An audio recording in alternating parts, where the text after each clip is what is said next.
नमस्ते दोस्तों। आज 12 अप्रैल 2026 हो चुकी है।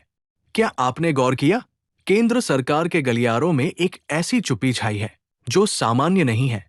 आमतौर पर मार्च के आखिरी हफ्ते में होली के तोहफे के रूप में सरकार डीए की घोषणा कर देती थी।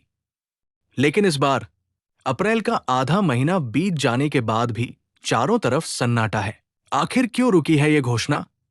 क्या सरकार किसी बड़े वित्तीय संकट में है, या फिर ये खामोशी किसी बहुत बड़े तूफान के आने का संकेत है? सबसे पहले बात करते हैं उस नियम की जिसके तहत ये घोषणा होनी चाहिए थी। नियमानुसार जनवरी 2026 से लागू होने वाले महंगाई भत्ते का ऐलान मार्च तक हो जाना चाहिए था। लेकिन इस देरी ने लाखों कर्मचारियों और पेंशन भोगियों की चिंता बढ़ा दी है। इस वक्त सोशल मीडिया और कर्मचारी यूनियनों के बीच एक लेटर तेजी से वायरल हो रहा है।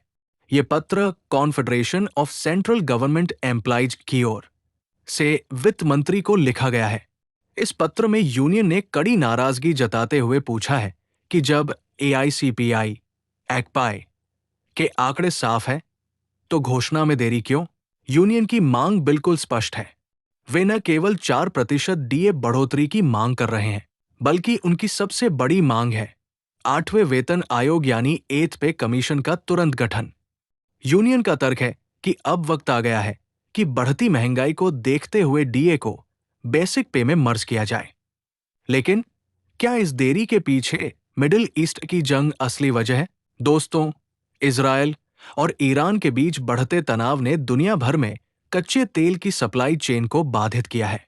जब कच्चे तेल के दाम बढ़ते हैं तो देश का बजट बिगड़ने का खतरा रहता है।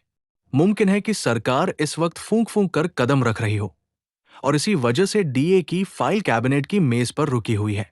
परंतु जानकारों का एक धड़ा यह भी कह रहा है कि सरकार इस देरी का इस्तेमाल एक मास्टर स्ट्रोक के लिए कर रही है।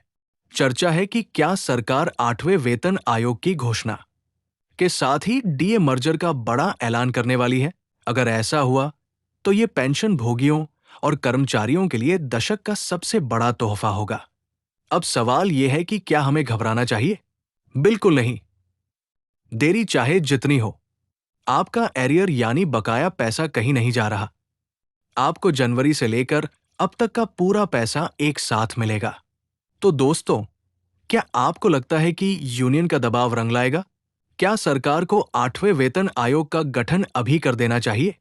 अपनी राय कमेंट बॉक्स में जरूर लिखें। सरकारी नीतियों और पेंशन जगत की हर सटीक खबर के लिए पेंशनर पत्रिका को अभी सब्सक्राइब करें। जल्द मिलते हैं अगले अपडेट के साथ। जय हिंद।